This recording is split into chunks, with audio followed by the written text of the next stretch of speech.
میں اپنے بڑے بھائیوں کے سامنے بھی اپنے بچوں کو زیادہ لفٹ نہیں کراتا، حالانکہ وہ ان کو کوئی اس سے غرض نہیں ہے، لیکن ان کو یہ احساس ہوگا کہ ہم بڑے ہیں اور یہ کیا کر رہا ہے، چھوٹوں کو ترجیح دے رہا ہے، حالانکہ وہ ان چیزوں کو نوٹ نہیں کرتے، لیکن میں اس کا اہتمام کرتا ہوں۔ میرا بڑے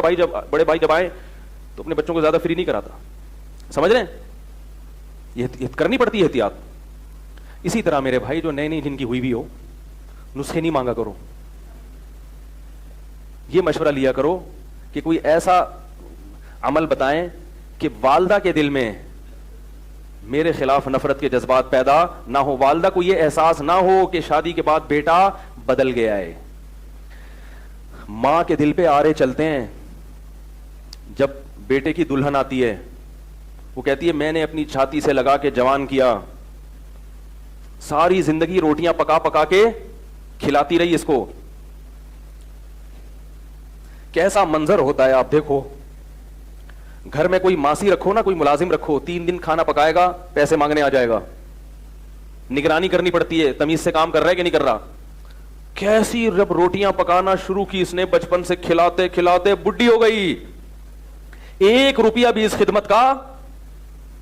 بولو بھائی نہیں مانگتی۔ وہ کیسے صبح صبح تیار کر کے بچوں کو اسکول بھیجتی ہیں، پھر فکر ہوتی ہے ٹائم پہ پہنچا یا نہیں پہنچا، ایک طویل عرصہ لگتا ہے اس میں، ٹوٹ کے محبت کرتی ہے، اسے پتا ہے کہ میری زندگی میں ایسی محبت یہ کسی اور کو نہیں دے گا، ایسی جذباتی۔ جب دلہن آتی ہے تو ماں کو یہ احساس ہوتا ہے کہ میں پرانی ہوں اور یہ کیا ہے، نہیں ہے۔ اس وقت اولاد کی ذمہ داری ہے کوئی ایسا عمل ماں کے سامنے نہ کریں جس سے ماں کو یہ احساس ہو کہ یہ بیٹا شادی کے بعد بولو بھائی بدل گیا ہے۔ اس لیے اپنی آنے والی بیگم کو بتا دیا کرو کہ بند کمرے میں محبت کی باتیں کریں گے،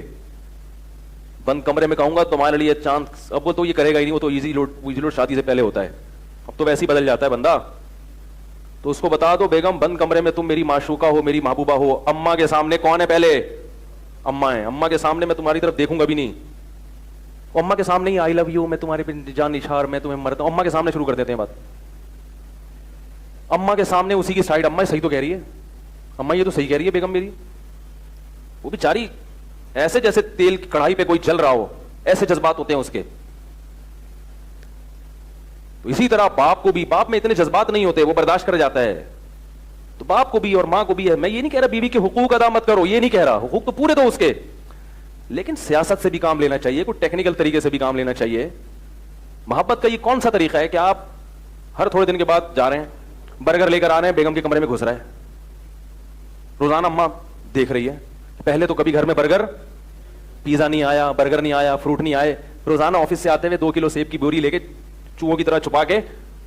ہے بھائی کنی کترا کے نکل رہا ہے، گھس رہا ہے۔ تھوڑا دل بڑا کر لو، سیب لا رہے ہو 2 کلو اماں کے لیے، 1 کلو بول لو نا بیگم کے لیے، آپ بولو اتنے پیسے کے درختوں پہ لگیں گے، مشورے دے رہے ہو، تھوڑے لے آؤ جتنے پیسے اللہ نے دیے، اول تو اللہ نے سب کو رزق دیا ہے، فراوانی دی ہے، تھوڑا سا ماں کو یہ احساس دلا دو کہ اماں میں تم کو بھولا نہیں ہوں، میں بھولا نہیں ہوں، یہ احساس دلا دو باپ کو بھی ماں کو بھی۔ تو اللہ نے والدین کو ایسا جگر دیا ہے کہ وہ خود آپ سے کہیں گے کہ بیٹا تھوڑا بیگم کو بھی ٹائم دے دیا کرو، ان کو یہ احساس دلاؤ کہ ہم بدلے نہیں ہیں، ہمارے دل میں جتنی محبت آپ کی پہلے تھی وہ محبت اب بڑھ گئی ہے، کم نہیں ہوئی ہے، یہ احساس دلانا پڑتا ہے۔ آج کل ایک صاحب نے کہا میری شادی ہوئی، میں فروٹ لے کے جاتا ہوں، میری اماں کو تکلیف ہوتی ہے، اماں کو تکلیف ہو رہی، میں اپنی بیوی کو کھلا رہا ہوں۔ میں نے کہا اماں کو اس سے تکلیف نہیں ہو رہی تو اپنی بیوی کو کھلا رہا ہے، اماں کو تکلیف ہو رہی ہے کہ مجھے تو کبھی نہیں کھلایا، بیگم آئی ہے تو اب خربوزے بھی آ رہے ہیں اور تربوز بھی آ رہے ہیں،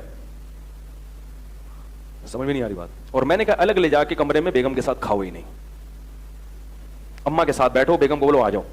بیگم کہے گی میں تو آئی ہوں قربانی دے کے، تو بیگم سے بولو تمہارا ٹائم 9 بجے کے بعد شروع ہو جائے، سوؤں گا میں اماں کے ساتھ نہیں، سوؤں گا میں بولو نا تمہارے ساتھ۔ اماں اگر سونے بھی نہیں دے رہی پھر اماں کو تھوڑا سا سمجھاؤ یار اماں اتنا نہیں، ٹھیک ہے؟ اگر اماں کہہ رہی کہ سو بھی کس کے ساتھ، پھر اماں سے بولو اماں آپ بھی تو رخصت ہو کے آئی تھی، اگر آپ بھی اپنی اماں کے ساتھ ہی سوتی رہتی آگے معذوف ہے۔ تو یہ تھوڑا سا دماغ استعمال، بولو بھائی تھوڑا سا اپنی بیگم کو سمجھا دو کہ بیگم تمہارے سامنے کبھی کبھار میں تمہیں ٹیڑھی آنکھوں سے بھی دیکھوں گا، اماں کے سامنے اوریجنل نہیں ہوگا، وہ ڈر نہیں جانا، وہ صرف سیاست ہوگی. تمہاری بھی جب بچے جوان ہوں گے تو خود سوچو گے وہ اگر بیوی کو ترجیح دیں تو ان پہ کیا گزرے گی. تو بیگم کو سمجھا دو کہ بیگم جب میری اماں بیٹھی ہوگی میں تمہاری طرف ٹیڑھی آنکھوں سے بھی ایسے کر کے ڈانٹوں گا, تو اس وقت برداشت کر لینا. بعد میں تو پتا ہے بند کمرے میں نے بیلن بھی کھانا ہے, چپل بھی.